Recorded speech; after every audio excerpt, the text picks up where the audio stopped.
Hello friends, this is Utz, as usual, and yesterday we played a couple games where I went over the very basic do's and don'ts with Hillbilly. You can call it a Hillbilly 101 for beginners.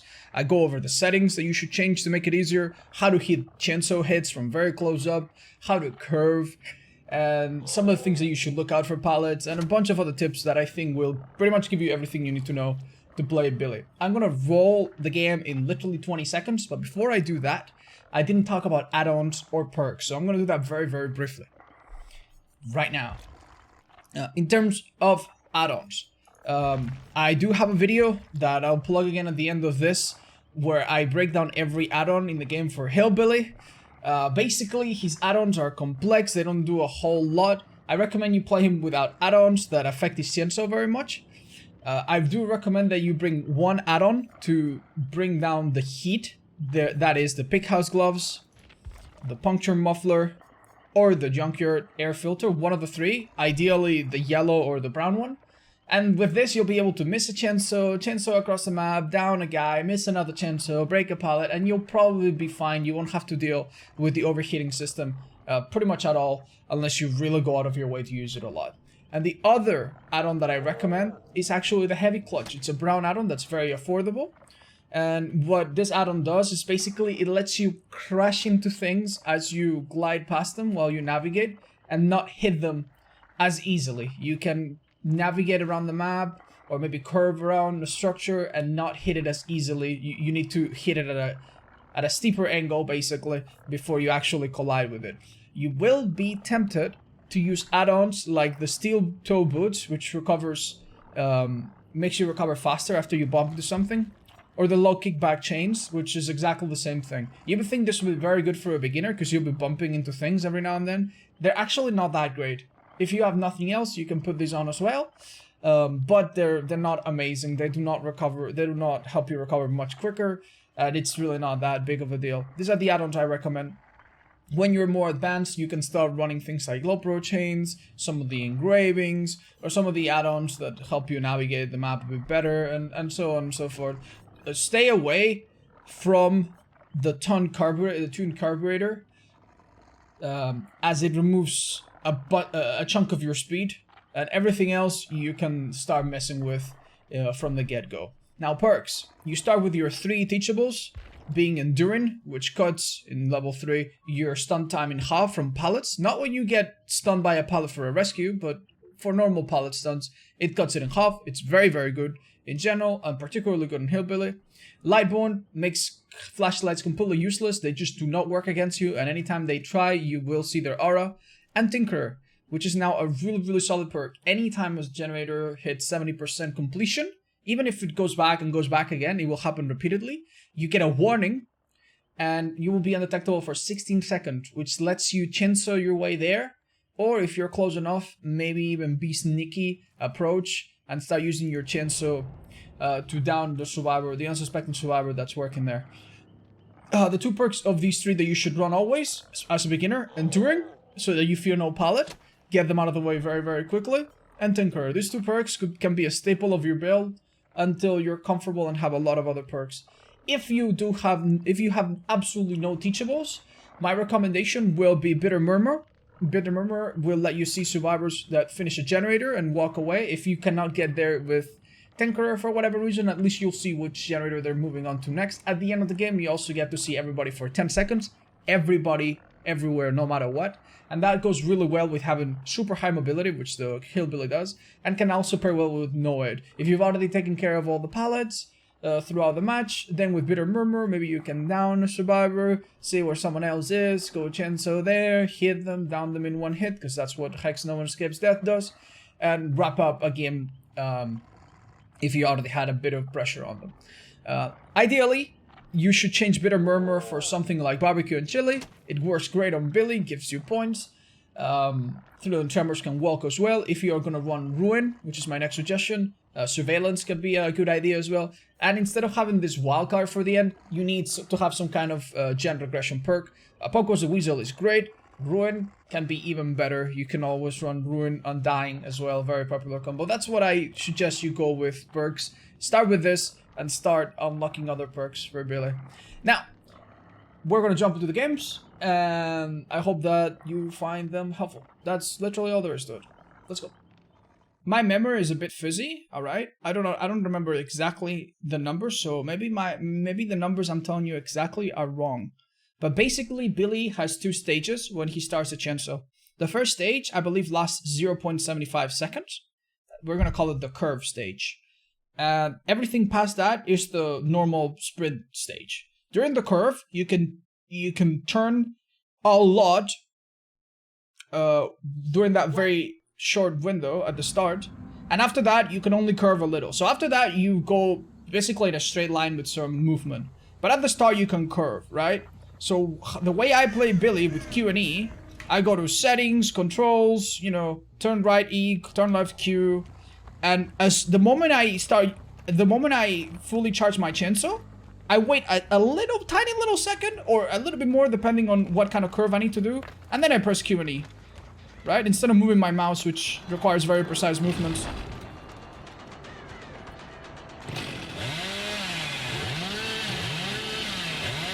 She did really good there. Played it smart. Swimmers on this girl. So here, I didn't need to press it at all because she was literally right in front of me. So he hits the chainsaw. If he had been a little bit to the right, I would have let the chainsaw go for just a tiny little bit. Right? And then press it. Oh, you were here then.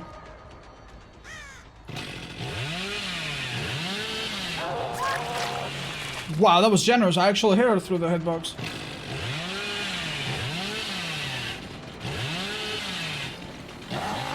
See? There, I waited a second and I pressed right last second. There, I clicked it immediately. But she did really good and dodged it. So, good job. Billy needs a buff? Yeah, dude. If I was Legion, they would all be dead by now. I bet. Oh, basement's here. Sure. Wanna bet she had BT? I think she tried, didn't she? It's not always easy, dude. She did a ballsy save there. Make sure, by the way, that your sensitivity on controller is at 100%. And you might be like, what? Otzdarva? I play with the mouse and keyboard. It doesn't matter. If your sensitivity on controller is high, it makes your chainsaw turn more.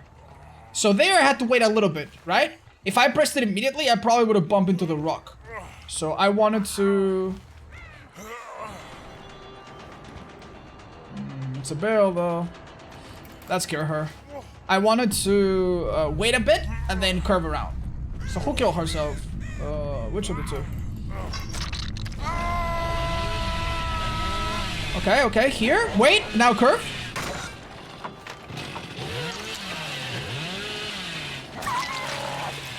Cool, I guess. Wait, curve. There, we took too long, so the curve was not immediate. Fake it.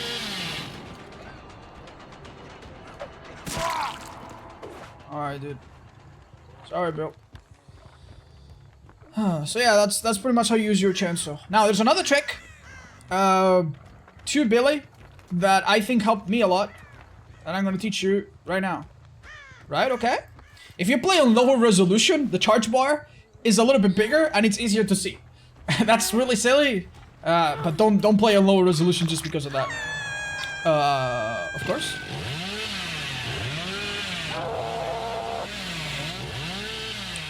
I'm gonna do what's called a back rib, alright?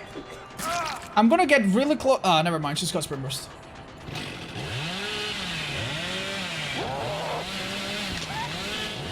Now I'm gonna do it. I'm gonna do a back rib, which is getting really close to the survivor and using your chainsaw, alright? And by really close, I mean literally touching them. I can't do it because she's gonna use the pallet. Okay, so what I do now, I body block the thing. I have a look, I'm looking at my charge bar, right? And when I see that Claudette is in front of me, I do it. I don't look at Claudette and I don't try to follow her visually because it's too difficult. If survivors get close to you and crouch, I look a little bit to the ground so that they cannot avoid my, they cannot like abuse my low FOB, right? So if survivors get close to you and spin really quickly, it's hard to see them. If you look at their feet move less than their torso because they're bent forwards. So look at their feet and look at the ground a bit, right? But again, if you try to visually track survivors, especially with some latencies, it's impossible to follow them. They turn way too quick. Way too quick. And you're like, you can't do it. So instead, you just have a general sense of where they are. Let's say the survivor is a tree, right? You have a general sense of where they are. You look at the charge bar, you keep it like this. And when you see that they've made a wrong turn and they're in front of you, murder. All right? That's pretty much the 2 tricks that will do wonders for your Billy. Now, the thing we forgot to mention that is also really important is using it on pallets. On pallets, there's basically there's like a very simple formula to follow, right? If you're too close and the survivor cannot make it to the next round of the pallet, you start revving your chainsaw, you look out for any weird movement, and you get them. If you're too far, when he approaches the pallet or she approaches the pallet, you begin to use your chainsaw a little bit. They'll see you go, and they'll think that you're stupid, that you're a bad, stupid Billy, because you're too far. So they'll be like, okay, I'm gonna run some more. But little do they know, you're actually faking it. It's called chainsaw feathering. So you fake that, you rev it up a bit, they go through the pallet, they get a bit greedy, they keep going, and by that time you put your chainsaw down, you catch up, and by the time they get to the pallet next, now you're close enough to them. You've gained distance on them. And at that point, you use your chainsaw again, probably they'll drop the pallet immediately, and you can chainsaw get it out of the way super mega fast. Sometimes you'll just hit them straight up and down them if they get greedy, depending on the pallet. That's pretty much it, honestly.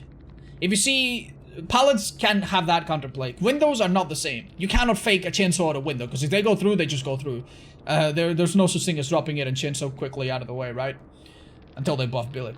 So if you see them go to a window and they're being smart, don't be afraid to just, you know, hit them and move on for someone else, because windows are your worst enemy at times. So yeah, that's the very, very basics 101 how to play Billy. Some people do it with mouse. If you're that kind of person, good for you. I think I recommend this. So Q and E on turn left and turn right if you're on computer. Settings, killer controller sensitivity, maxed out. And that's it. That's the basics. Also, GG easy. Do you have to hold them 2 for his power to hit? Or you have to cancel for him to make his swing? No. You do not cancel. If you hit the survivor, it will cancel by itself. Sometimes, if you're extremely lucky, you can end your power and immediately hit a survivor. But for the most part, if you end your power, you will not hit anything. So you can end your power to avoid bumping. Sometimes you end your power and you still bump into something accidentally. Sometimes you end your power and you still hit someone, luckily. But no, you don't need to end it precisely. You will just hit. The auto aim will take care of it. So that's it. That's all there is to Billy. Alright, Shelter Woods. Very, very hard map. You ever played against a really, really good Billy? I have in this map, and it was hell. Down a guy, barbecues, see you and you heal, down you. Destruction. Let's hope we can do a little bit of that. Don't want to use my chainsaw right away, although it might have been an idea in such an open map. Might have been an idea. Oh, never mind, we're good. Someone left out, Jen. But I don't think it was her, yeah. I think she'll go back. Yep.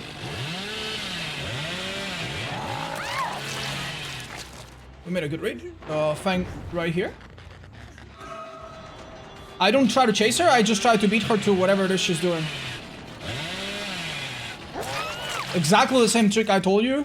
I look at my 99 bar, she goes ring, whatever. And yep. Bad idea actually to do this. That girl could have soul guard. If she gets picked up in a pinch, she could tank ahead. I should have gone for her first, but it was really fast, so I think we'll get away with it. She, you know, perks are unlocked by default by their characters. So this girl is likely to have soul guard, and is likely to bring it.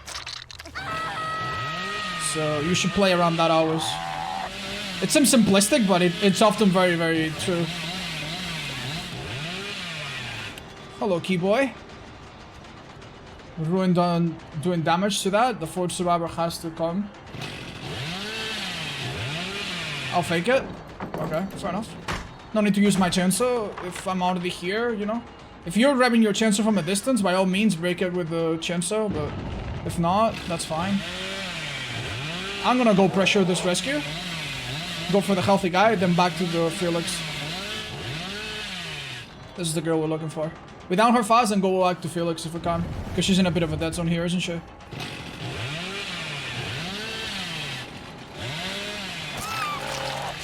Beautiful.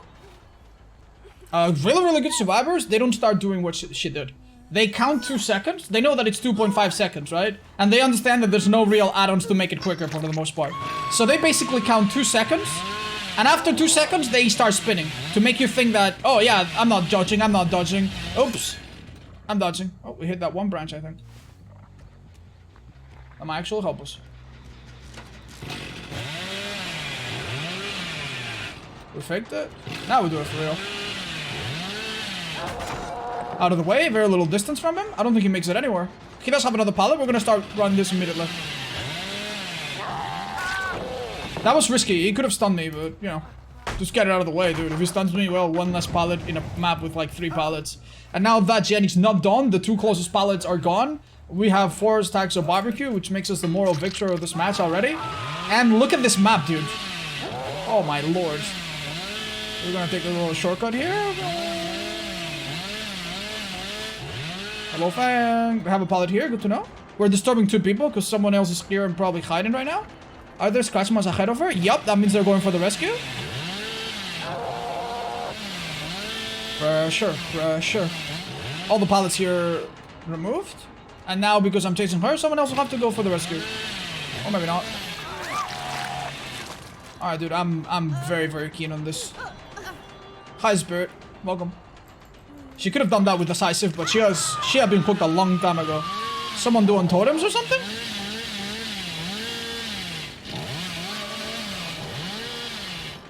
I do not know what their priorities are. That's a good window for her. Maybe Slythe. Let's pay attention. Yup, light. Fake it. We know we will hit her if she keeps running with light.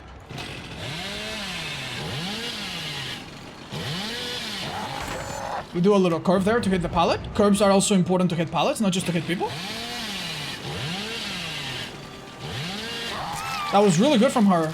She kept running a straight line and then curve. It was a bit dangerous there because if I charged up my chainsaw and then let go of it and missed and stuff, we would have not been able to do it again because of the temperature. But, yeah, very lucky that we managed that. I'm gonna hide myself behind this tree. And I'm doing that so that this guy can't see me. Spin burst on him. This pallet was gone. Down he goes. He exchanged himself with the girl, remember? So that means he's decisive if he has it. And it's likely because there's at least 1 obsession in this match. Probably, yeah. Alright, let's see if we can distract her. This girl should be asking herself, there's been a hook and there's been no chainsaw sound. What's going on? What's going on?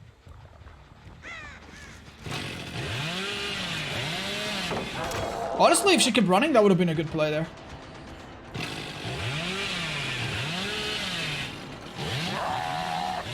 She actually baited me there by going to the corner. You need to drop it now. Good stuff. That might have been a situation where if I played it smarter, who knows?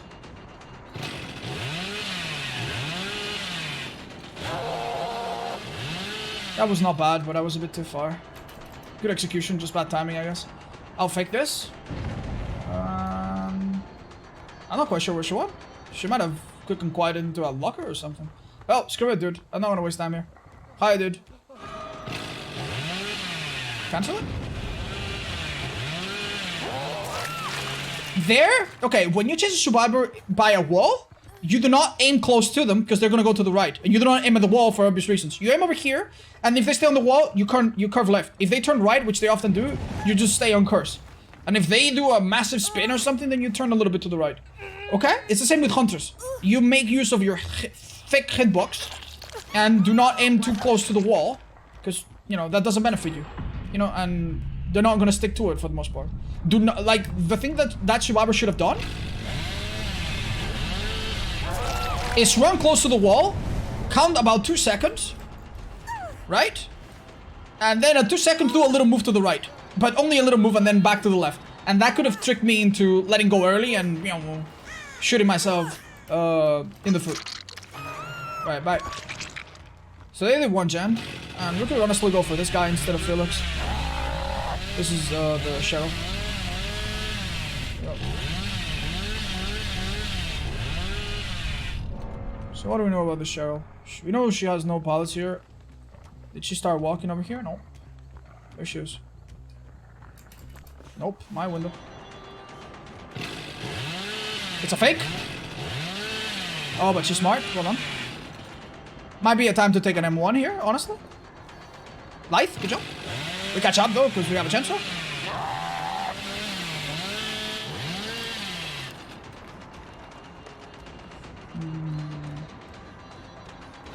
Fake it. She keeps running, as I told you. Now we do it for real. And she's in trouble. We didn't hit her, but we got the pallet out of the way and she didn't make it very far. She has another pallet over here, and I think we can beat her to it. That's super obvious. You wait it out. That was a really good attempt. The best thing you can do in that situation, wait until the Billy, you know, have stopped, you know, I don't know, it's hard actually. It's actually tough. You can try to guess how much the Billy has charged. And if the Billy is charged a lot, you know, if he was about to let go, it's hard, you don't know, but you can try to guess and then come out immediately and do some, you know, dumb stuff if you're healthy. But yeah, anyway, it's the last guy with the key now.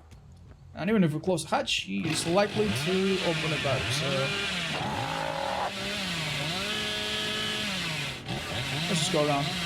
So here I use Q and E to navigate. If I'm gonna bump into something, because, you know, I don't have any option, I can just let go of it.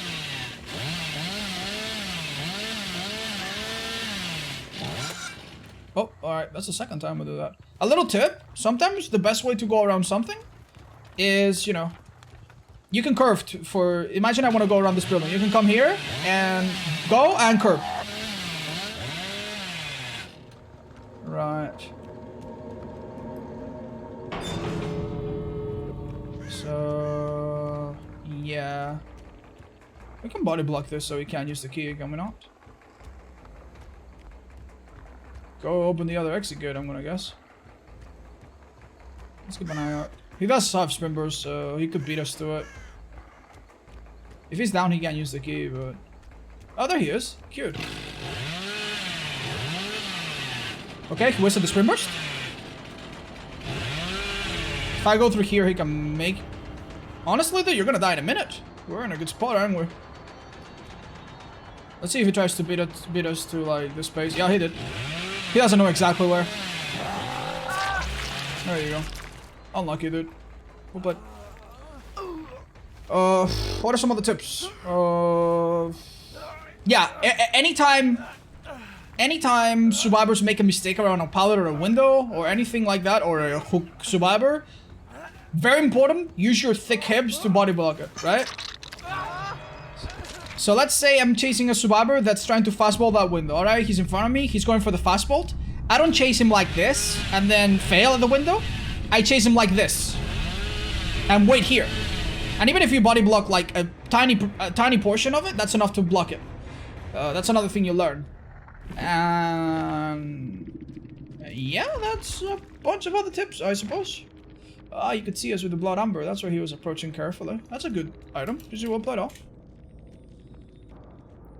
This thing seemed to be like a little bit all over the place, but that was a really good map for us. But yeah, that's, you know, I'm not extremely good at Billy. I recommend you watch the guide by Otofu that breaks down almost everything. The add-ons are a little bit outdated on that guide. You can watch my add-on video, which has the up-to-date explanations. I'm pretty confident on the info I give there. But that's pretty much all I know, honestly. After that, it comes down to understanding that when you down one guy and down another, that third guy is gonna come, and then you need to pressure, you know, just basic killer things. But yeah, that's pretty much all I can show you guys and tell you from what I've learned myself on Billy.